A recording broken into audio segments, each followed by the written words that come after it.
Hello everyone, welcome to my channel. आज हम पढ़ेंगे हिंदी क्लास 12 के चैप्टर 7 से हिंदी काव्य से संकलित सुमित्रा नंदन पंत द्वारा रचित नौका विहार। तो आइए देखते हैं। नौका विहार की पहली पंक्ति है। शांत स्निग्ध ज्योत्सना उज्ज्वल अपलक अनंत नीरव भूतल, सैकत शैया पर दूध धवल त्वंगी गंगा ग्रीष्म विरल, लेटी है श्रांत क्लांत निश्चल। इसकी व्याख्या है। कवि कहता है कि चारों ओर शांत तरल और उज्ज्वल चांदनी फैली हुई है। आकाश टकटकी बांधे पृथ्वी को देख रहा है।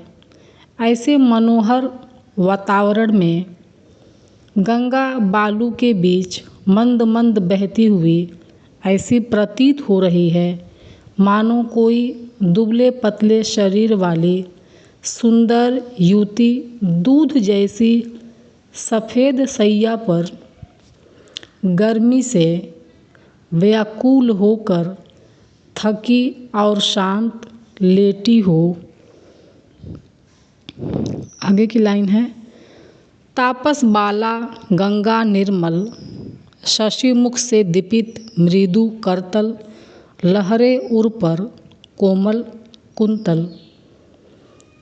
कवि कहता है कि गंगा के पानी में चंद्रमा की परछाई झलक रही है, जो ऐसा प्रतीत हो रहा है जैसे गंगा रूपी कोई तपस्विनी अपने चंद्रमुख को अपने ही कोमल हाथों पर रखकर लेटी हुई हो और छोटी छोटी लहरें उसके वक्षस्थल पर ऐसी प्रतीत होती हैं मानो वे लहराते हुए कोमल केश हों।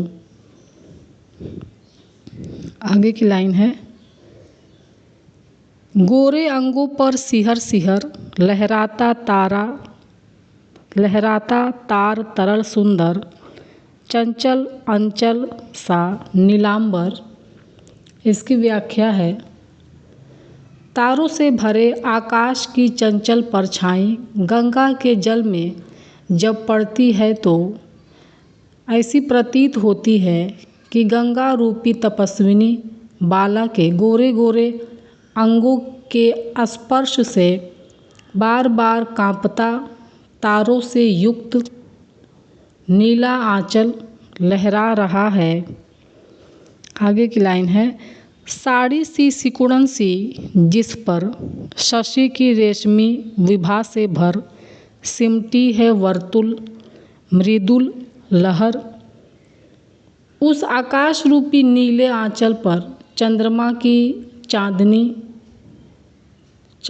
की कोमल चांदनी में छोटे छोटे कोमल टेढ़े बलखाती लहरें ऐसी प्रतीत हो रही हैं मानो लेटने के कारण उसके रेशमी साड़ी में सिलवटें पड़ गई हों। दूसरी पंक्ति है। चांदनी रात का प्रथम प्रहर हम चले नाव लेकर सत्वर, सिकता सी सस्मित सीपी पर मोती की ज्योत्सना रही विचर, लो पाले चढ़ी उठा लंगर। इसकी व्याख्या है। कवि कहता है कि चांदनी रात के प्रथम पहर में नौका विहार करने के लिए एक छोटी सी नाव लेकर तेजी से गंगा में आगे बढ़ जाते हैं। कवि आगे कहता है। गंगा का तट ऐसा सुंदर लग रहा है मानो खुली पड़ी रेतीली सीपी पर चंद्रमा रूपी मोती की चमक यानी चांदनी भ्रमण कर रही हो। नावों की पाले नौका विहार के लिए ऊपर चढ़ गई और उन्होंने अपने लंगर उठा लिए हैं। आगे है। सिकता की मृदु मंद मंद मंथर मंथर, लघु तरड़ी हंसिनी सी सुंदर, तीर रही खोल पालों के पर। कवि कहता है कि लंगर उठते ही छोटी छोटी नावें अपनी पाल रूपी पंखों के सुंदर हंसनियों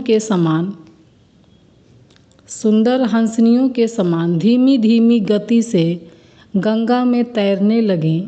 गंगा का जल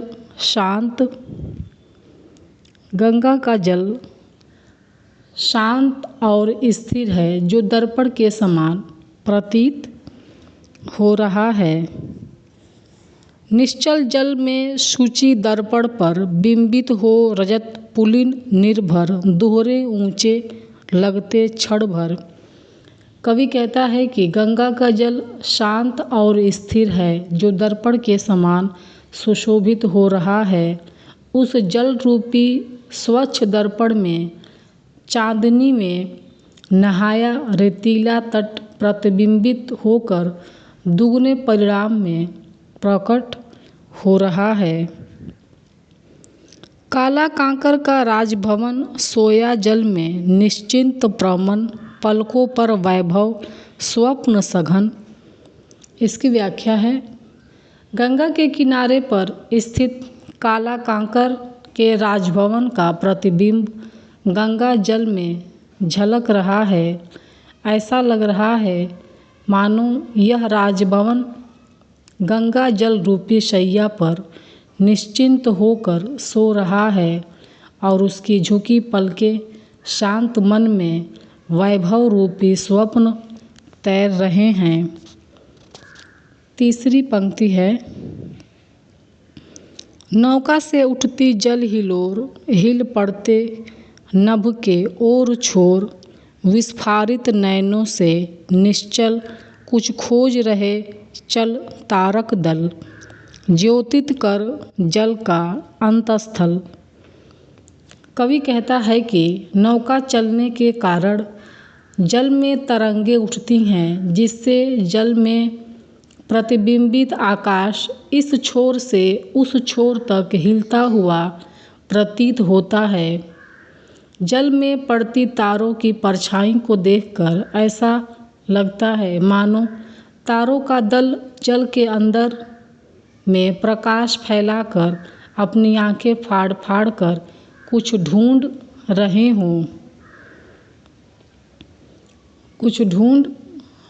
हों।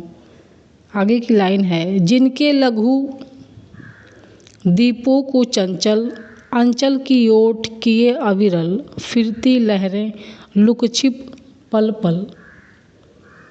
कवि कहता है कि